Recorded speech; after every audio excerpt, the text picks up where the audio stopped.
अस्सलामु अलैकुम वरहमतुल्लाहि वबरकातुहू। बिस्मिल्लाहिर्रहमानिर्रहीम। अल्हम्दुलिल्लाहि वकफ़ा वस्सलामुन अला इबादिहिल्लज़ीना इस्तफ़ा अम्मा बअद। अऊज़ु बिल्लाहि मिनश शैतानिर्रजीम। बिस्मिल्लाहिर्रहमानिर्रहीम। वल अस्र इन्नल इंसाना लफ़ी खुस्र इल्लल्लज़ीना आमनू व अमिलुस्सालिहात व तवासौ बिल हक़ व तवासौ बिस्सब्र।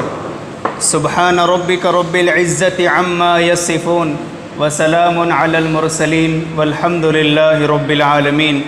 अल्लाहुम्मा सल्लि अला सय्यिदिना मुहम्मद व अला आलि सय्यिदिना मुहम्मदिन व बारिक व सल्लिम। अल्लाह रब्बुल इज़्ज़त इस कायनात के खालिक हैं, हर चीज़ के मालिक हैं। अल्लाहु खालिक़ु कुल्लि शै व हुवा अला कुल्लि शैइन वकील। अल्लाह ताला से बढ़कर कोई हमदर्द नहीं, अल्लाह ताला से बढ़कर कोई गमखार नहीं, अल्लाह रब्बुल इज़्ज़त से बढ़कर कोई मोहब्बत करने वाला नहीं है। अल्लाह रब्बुल इज़्ज़त की दोस्ती, अल्लाह रब्बुल इज़्ज़त की मोहब्बत दुनिया में भी काम आएगी, कब्र की तारीक और काली कोठड़ी में भी अल्लाह ताला की मोहब्बत काम आएगी।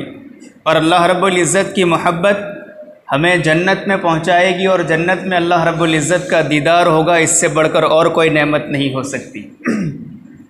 मसाजिद को आबाद करने की फ़िक्रें करना, अल्लाह के बंदों को अल्लाह से जोड़ने की फ़िक्रें करना, अपनी ज़ात की इस्लाह की कोशिश करना, ये अलामत है इस बात की कि हमारे दिल में अल्हम्दुलिल्लाह अल्लाह ताला से मोहब्बत की शमा रोशन हो चुकी है।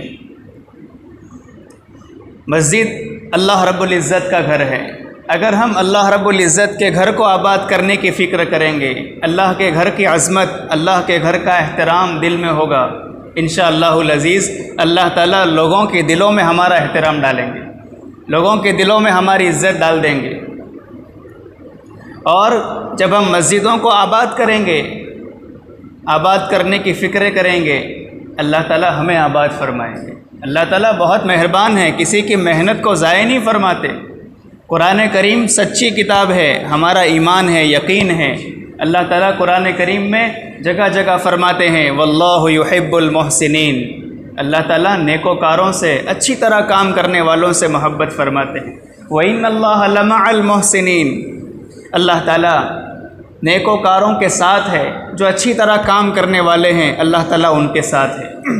कुरान करीम में महबूब सल्लल्लाहु अलैहि वसल्लम को हुक्म दिया गया, ए मेरे महबूब सब्र कीजिए, फस्बिर सब्र कीजिए, वस्बिर फ़इन्नल्लाह ला युज़ीउ अज्रल मुहसिनीन। अल्लाह ताला नेकोकारों का अज्र ज़ाय नहीं फरमाते। बहरहाल हम कोशिश करेंगे, अल्लाह के घर को आबाद करने की फ़िक्र करेंगे, अल्लाह के बंदों को अल्लाह से जोड़ने की कोशिशें करेंगे, इंशाअल्लाह अल्लाह ताला हमारी मेहनत को ज़ाय नहीं फरमाएंगे। तो मकसद ये है कि हम खुद अल्लाह की ज़ात से जुड़ जाए और औरों को अल्लाह से जोड़ने की फ़िक्र करें। अपनी ज़ात की इस्लाह हो, अपने घर वालों की इस्लाह हो, महल्ले वालों की फ़िक्र हो। इनामुत तबलीग एक मुख्तसर सा रिसाला है, छोटी सी किताब है। उसमें 6 नंबर बहुत ही अजीब अंदाज में बयान किए गए हैं। मैंने 2 बड़े बुज़ुर्गान दीन से सुना कि इस तरह 6 नंबर हज़रत मौलाना इनामुल हसन साहब बयान फरमाते थे, मगर इनामुत तबलीग नाम में वो जो किताब है उसमें हज़रत का नाम नहीं है। मैंने हवाला आपको बताया। हज़रत 6 नंबर इस अंदाज़ में बयान करते थे कि 30 सेकंड में 6 नंबर बयान हो जाते थे। हज़रत फरमाते थे कलीमा और नमाज को लेकर, इल्म इलाही, ज़िक्र इलाही के साथ, अपने हक़ की रियायत करते हुए, दूसरों के हुकूक़ को अदा करते हुए, हर काम में इखलास लिल्लाहियत के जज्बे के साथ जी कलीमा और नमाज को लेकर गली गली, महल्ला महल्ला, शहर शहर, मुल्क मुल्क फिरना है। और अगर अल्लाह ताला तौफ़ीक दे तो पूरे आलम में चलना है। हम इस दुनिया में अल्लाह रब्बुल इज़्ज़त की तरफ से नाइब हैं। अल्लाह रब्बुल इज़्ज़त से मोहब्बत करना, अल्लाह ताला की मखलूक को अल्लाह ताला से जोड़ने की फ़िक्र करना, ये हम सब की ज़िंदगी का सबसे बड़ा मकसद है। हज़रत मौलाना मोहम्मद इलियास साहब कांदलवी नव्वरल्लाहु मरकदहू फरमाते थे कि दावत व तबलीग की इस अज़ीमुश्शान मेहनत में लाखों लोग लगे हैं। आगे क्या फरमाते थे? हज़रत फरमाते थे कि असल में लगा हुआ वो शख्स है जिसको लगी हुई हो। फरमाते थे कि असल में लगा हुआ वो शख्स है जिसको लगी हुई हो। और लगी हुई किसको है? जो औरों को लगाने में लगा हुआ है। और औरों को लगाने में लगा हुआ कौन है? औरों को लगाने में लगा हुआ वो शख्स है जिससे महबूब सल्लल्लाहु अलैहि वसल्लम वाला गम नसीब हुआ। और महबूब सल्लल्लाहु अलैहि वसल्लम वाला गम किसको नसीब होता है? जो कुर्बानी के दर्जों से आगे बढ़ता है। इस मेहनत में कुर्बानी शर्त है, इस मेहनत में शोहरत नहीं, नामवरी नहीं, इस मेहनत में कुर्बानी शर्त है, इस मेहनत में आजिज़ी शर्त है। जब एक दाना ज़मीन में अपने आप को छुपा देता है, अपने आप को छुपा कर आजिज़ी इख्तियार करता है, फिर वही दाना एक तनावर दरख्त बनता है। लोग उससे साया हासिल करते हैं, उसके फल खाते हैं, उसकी लकड़ी से जी अपने काम में लाते हैं, लकड़ियाँ इस्तेमाल करते हैं। कब? जब उस दाने ने अपने आप को छुपाया, अपने आप को गिरा दिया।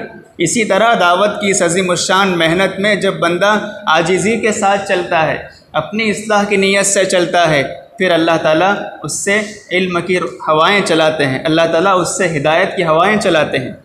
लेकिन शर्त यह है कि महबूब सल्लल्लाहु अलैहि वसल्लम वाला गम हो। इस मेहनत के लिए एक तो दावत के साथ साथ दुआ की ज़रूरत होती है। हम अगर दावत 25% देते हैं तो 75% दुआ की ज़रूरत होगी। दावत और दुआ का बहुत जोड़ है। और इस मेहनत में दावत के साथ साथ सब्र की ज़रूरत है।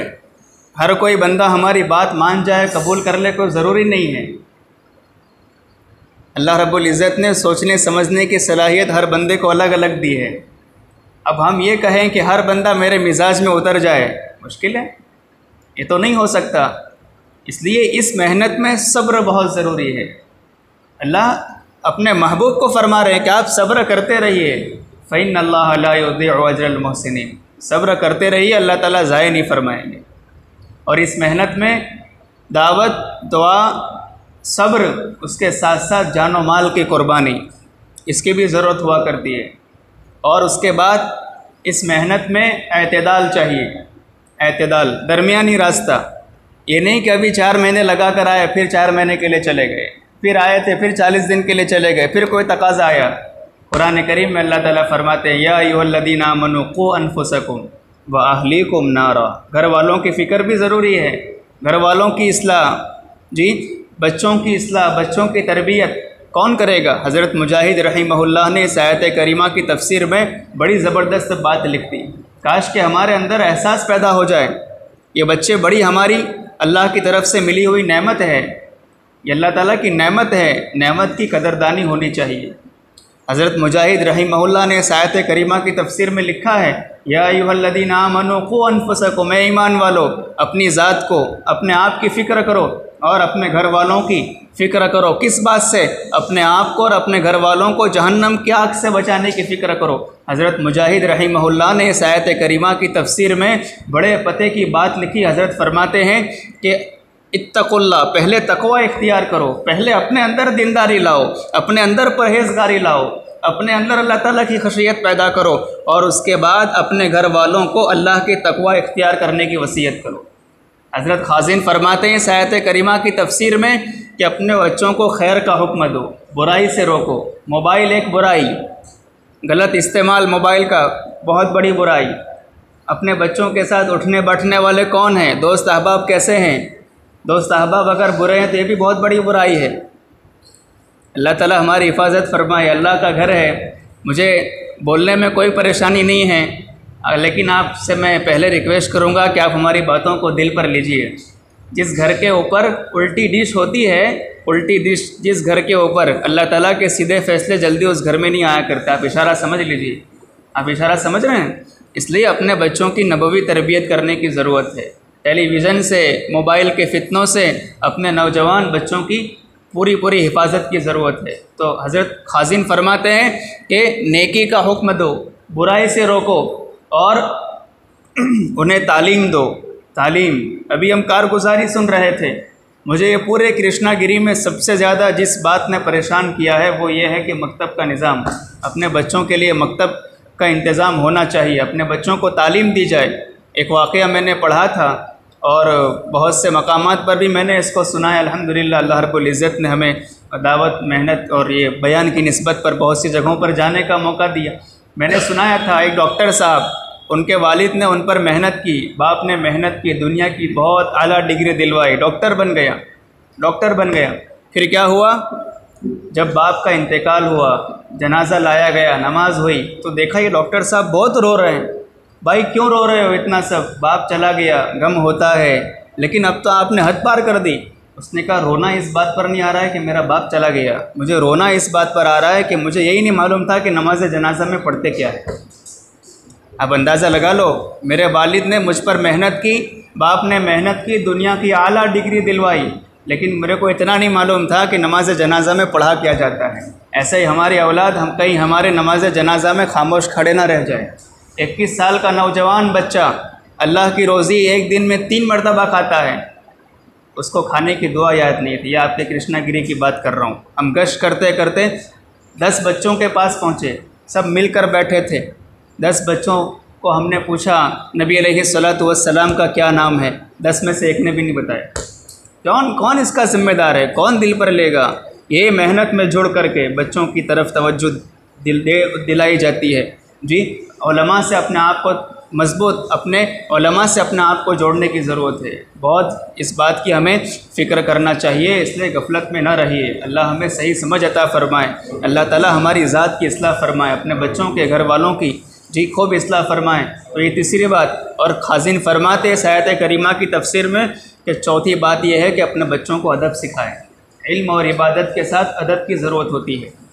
याद रखना, ये तबलीग की मेहनत में सिर्फ़ खाली चलत फिरत से कुछ नहीं, अपनी ज़ात की इस्लाह पहले मुक़द्दम है। हम जा रहे हैं, इसका ये मतलब नहीं है कि अब आकर हमारी नज़रों में सब बुरे बन जाएं, इसका ये मतलब नहीं है। इस मेहनत में निकलना है, अपनी ज़ात की इस्लाह के लिए निकलना है।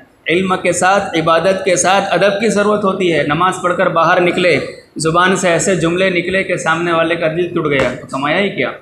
हम अपनी नेकियां ऐसी थैली में भरते हैं जिसमें सुराख होते हैं। जी, अल्लाह के बंदों के हुकूक अदा नहीं होते, तो ये थैली के वो सुराख है जिससे सारी नेकियां गिरती जाती है। इसलिए इस बात को अपने दिल पर लीजिए। यहाँ से उठने से पहले इरादा करके जाइए कि मुझे अपने आप को बनाना है, मुझे अपने अल्लाह का महबूब बंदा बनकर रहना है। अभी जो मैंने आपके सामने सूरह असर पढ़ी, काश कि हम सूरह असर का पैगाम समझ लेते। सिर्फ़ इस सूरत के अंदर 14 कलिमात है, 3 आयतें हैं और इस पूरे सूरत में 68 हरूफ हैं, 60 पर 8, 68 इतने ही हरूफ हैं। लेकिन अल्लाह रब्बुल इज़्ज़त ने इस सूरत में इतना जामे पैगाम उम्मत को दिया है कि अगर हम इस एक सूरत पर अमल कर ले हमारी ज़िंदगी बन जाएगी। हज़रत इमाम शाफ़ी नव्वरल्लाहु मरकदहू फरमाते थे कि अगर अल्लाह ताला पूरे कुरान करीम को नाजिल न भी करते, सिर्फ़ यही एक सूरत नाजिल कर देते, तो यही एक सूरत लोगों की हिदायत के लिए काफ़ी हो जाती। इस सफ़तुत तफ़ासिर में ये बात लिखी है, लौ लम युनज़िलिल्लाहु तआला सिवा हादिहि सूरा लकफ़तिन नास। अगर अल्लाह रब्बुल इज़्ज़त सूरह असर के अलावा कोई और सूरत नाजिल नहीं करते तो भी ये सूरत बंदों की हिदायत के लिए काफ़ी हो जाती। इस सूरत में अल्लाह रब्बुल इज़्ज़त ने कामयाबी के लिए 4 उसूल बयान किए हैं। 4 उसूल क्या फरमाया, वल अस्र, ज़माने की कसम, इन्नल इंसान लफ़ी खुस्र, इंसान दर हकीकत बड़े घाटे में है, खसारे में है। तारीख़ इस बात पर गवाह है कि जो लोग ईमान और नेक अमल से महरूम रहते हैं वो बड़े खसारे में रहते हैं। और आगे फरमाया इल्लल्लज़ीना आमनू, खसारे में कौन नहीं है, नुकसान में कौन नहीं है, इल्लल्लज़ीना आमनू, ईमान लाए। सिर्फ ईमान लाना, उसके साथ साथ अमाल सालिहा की ज़रूरत। आगे फरमाया वआमिलुस सालिहात, कुरान करीम में आप गौर कीजिए, जगह जगह ईमान के साथ अमाल सालिहा की कैद है। इन्नल्लज़ीना आमनू वआमिलुस सालिहात सयजअलु लहुमुर रहमानु वुद्दा, ईमान अमाल सालिहा, उसके बाद फिर अल्लाह ताला लोगों के दिलों में मोहब्बत डाल देंगे। इन्नल्लज़ीना आमनू वआमिलुस सालिहात कानत लहुम जन्नातुल फिरदौसी नुज़ुला, अल्लाह ताला जन्नत में मेहमानी अता फरमाएंगे। इन्नल्लज़ीना आमनू वआमिलुस सालिहात लहुम जन्नातुन नईम, अल्लज़ीना आमनू वआमिलुस सालिहात तूबा लहुम व हुस्न मआब। सूरह 3 में है, सुम्मा रददनाहु अस्फला साफिलीन इल्लल्लज़ीना आमनू वआमिलुस सालिहात। ईमान के साथ साथ आमाल सालिहा ज़रूरी है। वमन अहसनु क़ौलन मिम्मन दआ इलल्लाह व अमिल सालिह। सिर्फ दावत काफ़ी नहीं, आमाल सालिहा भी ज़रूरी। हमने अपने अकाबिर की ज़िंदगी को पढ़ा, कितना ज़्यादा इबादत का अहतमाम होता था। हज़रत मौलाना मोहम्मद इलियास साहब रहमतुल्लाह अलैह की वालिदा मोहतरमा एक रोज़ में 5000 मरतबा दुरूद शरीफ पढ़ती थी। कितनी मरतबा? 5000 मरतबा दुरूद शरीफ। कौन? वो भी औरत ज़ात। और हमारे मर्दों के लिए, हम लोगों के लिए 500 मरतबा दुरूद शरीफ पढ़ना मुश्किल। महबूब सल्लल्लाहु अलैहि वसल्लम से अगर सच्ची पक्की मोहब्बत है तो महबूब सल्लल्लाहु अलैहि वसल्लम के मकसद को अपना मकसद बनाएंगे। और इतना ही नहीं, रोज़ाना एक मंजिल कुरान करीम की तिलावत करती थी। ये मौलाना इलियास और उनकी दीनी दावत में लिखी गई बात है। ये मौलाना इलियास और उनकी दीनी दावत एक किताब है, उसमें ये बात लिखी है। तो बहरहाल ईमान के साथ साथ आमाल सालिहा, यहाँ फरमाया ईमान लाए, आमाल सालिहा किए और हक़ की वसीयत की और सब्र की ताकीद करते रहे। ये 4 हैं जो कामयाब हैं। इस आयत इस सूरत का सबसे बड़ा पैगाम क्या है? इस सूरत का सबसे बड़ा पैगाम ये है कि आदमी सिर्फ नेक और दीनदार बन जाए उसकी नजात के लिए काफ़ी नहीं है, बल्कि अपने बच्चों की, अपने घर वालों की और अपने ईमान वाले भाइयों की फ़िक्र करने की ज़रूरत है। इसको दिल पर लेना है। अल्लाह ताला हमें सही समझ अता फ़रमाए। आज भी लोग जो कि इस्लाम से ताल्लुक़ नहीं रखते वो भी हमारी इज़्ज़त करने पर मजबूर है। एक जमात लंदन गई, लंदन में तो बड़ी बेहयाई है, यूरोप के अक्सर ममालिक में बेहयाई है। एक जमात लंदन गई, किसी बस्ती में पहुंची होगी। अब चूँकि ये सब माशाअल्लाह तबलीग के साथी, सब जिस्म पर इस्लामी लिबास, गोल गोल टोपी, चेहरे पर नबी की सुन्नत और ज़िक्र का नूर, ईमान का नूर चेहरे पर ज़ाहिर, जिसकी वजह से अंग्रेज़ लोग इनका बहुत अदब कर रहे थे, बहुत एहतराम कर रहे थे। एक मरतबा एक साथी ने एक पार्क में नमाज़ पढ़ी। नमाज़ पढ़कर अभी बैठा था कि एक अंग्रेज़ दौड़ता हुआ आया और उसने पीठ पर हाथ रखकर हाथों को चूम लिया। पूछा गया, भाई आप लोग ये जो परदेशी आए हुए हैं इनका इतना एहतराम क्यों कर रहे हैं? तो किसी अंग्रेज़ ने बताया कि असल एहतराम का सबब यह है कि हम इनकी शक्लों को देखते हैं, इनकी शक्लों में हम ईसा अलैहिस्सलाम को देखते हैं, इनकी शक्लों में हमें मूसा अलैहिस्सलाम नज़र आते हैं। ये क्यों? जब बंदा अपने आप को दावत की मेहनत में लगाता है, महबूब सल्लल्लाहु अलैहि वसल्लम के मकसद को अपना मकसद बनाता है, फिर कोई रुकावट नहीं। हज़रत मौलाना यूसुफ साहब कांदलवी नव्वरल्लाहु मरकदहू फरमाते थे कि दीन हक़ है, हक़ की इब्तिदा, दीन हक़ है, हक़ की इब्तिदा नागवारी से होती है, लेकिन फिर कामयाबी किस पर होती है? लेकिन फिर इंतहा कामयाबी पर होती है। मैं उसकी एक कारगुजारी आपको सुनाता हूँ। चूँकि ये मजमा मुझे बताया गया कि ज़िम्मेदारों का मजमा है, पुरानों का मजमा है, इसीलिए मैंने सूरह असर की तिलावत की। बंदे को ये भी बोलना आना चाहिए कि कब क्या बोलना है। अब वहाँ बच्चों का मजमा है, अब मैं वहाँ पर ये सूरत की तफसीर शुरू कर दूँ जी, ऐसे ऐसे मज़ामीन बयान करूँ जो बच्चों को ही ना समझ में आए तो फ़ायदा क्या? निकाह की मजलिस से फिर मैं वहाँ मौत का ज़िक्र छेड़ दूँ, मौत की मजलिस से फिर वहाँ निकाह का ज़िक्र हो। इसलिए ये भी सीखना चाहिए कब क्या बोलना है, किसके साथ कैसी बात करनी है। हज़रत मौलाना तारिक जमील साहब दामत बरकातहुमुल आलिया, अल्लाह ताला हज़रत का साया उम्मत पर बाकी रखे। वाकई इस उम्मत का बहुत बड़ा कीमती सरमाया है।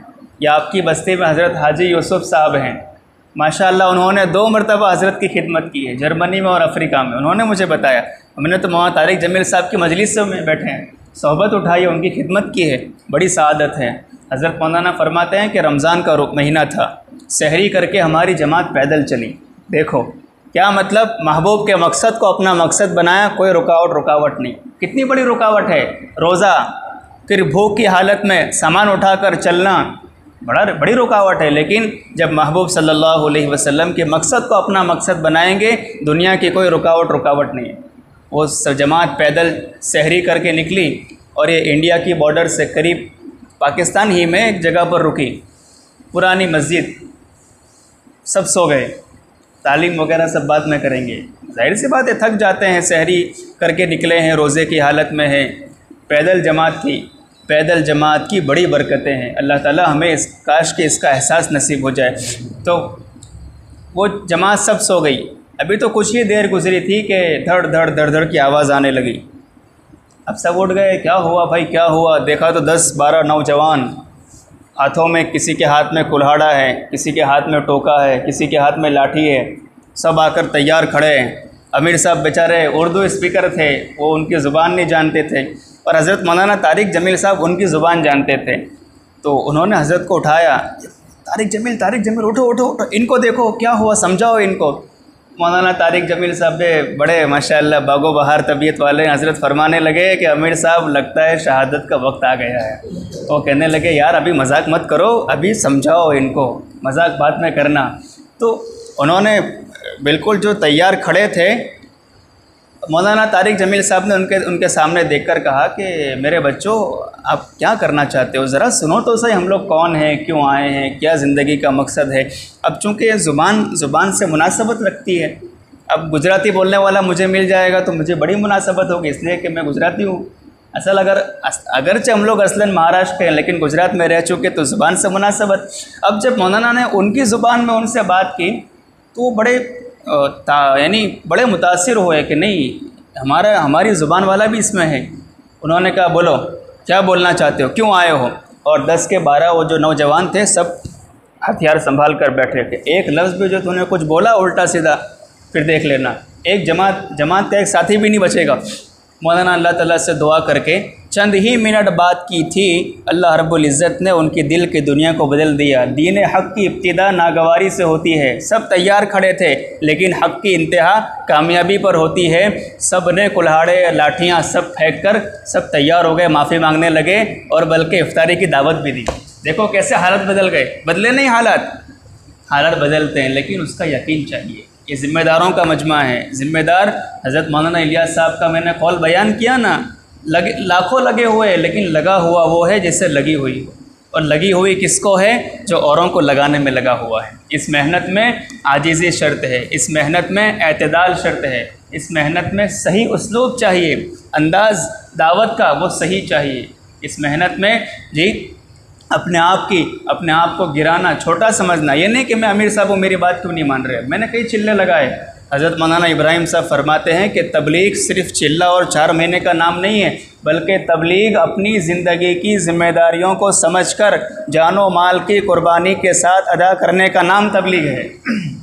बात समझ में आ रही है? इसलिए यहाँ से फ़िक्रें लेकर जाइए। महबूब सल्लल्लाहु अलैहि वसल्लम के मकसद को हम अपना मकसद बनाएंगे। हमें लोगों से वाहवा नहीं चाहिए, हमें शोहरत नहीं चाहिए। ज़मीन पर काम करेंगे, अल्लाह ताला आसमानों पर हमारा नाम रोशन करेंगे। यहाँ बंदा जितना आह आह करता है, रातों को रोता है, फिर आसमानों पर वाहवा होती है, फिर दुनिया में चाह होती है। हम पहले काम नहीं, पहले मकाम चाहते हैं। पहले काम, अल्लाह ताला के सामने गिड़गिड़ाना, रोना, एक एक की मुलाकात, एक एक फ़र्द की, एक एक घर की मुलाकात, बच्चों के नबवी फ़िक्रे, जी बच्चों की तरबियत करना, घर वालों की इस्लाह की फ़िक्रें करना, पहले काम, फिर अल्लाह ताला मकाम देते। तो भाई कोशिश करते हो इंशाअल्लाह। हमारे घर का माहौल, अपने घर को हम सुधारने की फ़िक्र करेंगे। अपने घर का माहौल दीनी होना चाहिए, अपने घरों में दीनी मुज़ाकरे होने चाहिए, घरों की तालीम होनी चाहिए, जी हयातुस सहाबा की तालीम हो, फ़ज़ाइल आमाल की तालीम हो, ताकि बच्चों में दीनदारी बाकी रहे। खुद दीनदार बन जाना काफ़ी नहीं है, अपने बच्चों की, घर वालों की और औरों की दीनदारी की फ़िक्र करना भी ज़रूरी है। तो इरादा करते हो इंशाअल्लाह। क्या इरादा करना है? इरादा ये करना है कि हमें अपनी इस मस्जिद को आबाद करना है। अल्लाह के घर को आबाद करेंगे, अल्लाह ताला हमें आबाद करेंगे। और साथ साथ में अपने बच्चों की नबवी तरबियत करना है, अपने बच्चों के मकतब का इंतज़ाम करना है, अपने घर वालों की फ़िक्र करके घर का माहौल दीनी बनाना है, और सबसे पहले अपनी ज़ात की इस्लाह करना है। तबलीग की इस मेहनत में हम अपनी ज़ात की इस्लाह के लिए और औरों के हक़ में नफ़ा बख्श साबित होने के लिए, औरों के हक़ में खैर खा साबित होने के लिए, भलाई चाहने वाला साबित होने के लिए उसके जज्बे से निकलना है। तो भाई आप लोग सब तैयार हैं इंशाअल्लाह? कोशिशें करेंगे, एक एक घर, एक एक फ़र्द की मुलाकात, कोशिश करते हैं इंशाअल्लाह। इरादा कीजिए, अल्लाह ताला हम तमाम को इस मेहनत में लगे रहने की और इस मेहनत में जुड़े रहने की तौफ़ीक़ अता फ़रमाएँ। हज़रत मौलाना शमसुल हक़ अफ़गानी रहमतुल्लाह अलैह फरमाते थे कि जो बंदा दावत इल्लाह का काम करे, ये हो ही नहीं सकता कि उसकी मौत कलीमे पर ना आए। हज़रत क्या फ़रमाते थे कि जो बंदा दावत इल्लल्लाह का काम करे ये हो ही नहीं सकता कि वो मरते वक्त बग़ैर कलीमे के जाए। अरे जो बंदा पूरी ज़िंदगी अल्लाह अल्लाह अल्लाह की रट लगाता रहा, अल्लाह के बंदों को अल्लाह से जोड़ने की फ़िक्रें करता रहा, तो क्या अल्लाह ताला उसके ज़ुबान पर कलीमा तय्यबा जारी नहीं करेंगे? वइन्नल्लाह ला युज़िअु अज्रल मुहसिनीन, अल्लाह ताला नेकोकारों का अजर ज़ाय नहीं फरमाते। अगर हम इस मेहनत में अपनी इस्लाह की नीयत से अपनी ज़िंदगी को बनाने के लिए, अपनी जन्नत, अपने आमाल संवारने के लिए, जहन्नम से अपने आप को बचाने के लिए, अपने घर वालों की फ़िक्रें और पूरी उम्मत की फ़िक्रों को लेकर चलेंगे, निकलेंगे, इंशाअल्लाह हमारी मौत कलीमे पर आएगी। लेकिन शर्त क्या है? अपनी इस्लाह, इमाम साहब की नहीं, किसी और की नहीं, अपनी इस्लाह। इतने ज़्यादा नेक और दीनदार भी नहीं बन जाने का कि सब हमारी नज़र में बुरे हो जाए, ये बहुत बड़ी हमारी गुमराही है। अल्लाह ताला हमारी इससे हिफाजत फरमाए। इसलिए फ़िक्रों को लेकर जाइए, महबूब सल्लल्लाहु अलैहि वसल्लम को के मकसद को अपना मकसद बनाना है और मस्जिद को आबाद करना है। अल्लाह ताला से दुआ है कि अल्लाह ताला हमें अपने मकबूल व महबूब बंदों में शामिल फरमाएँ। व आखिरु दअवाना अल्हम्दुलिल्लाहि रब्बिल आलमीन।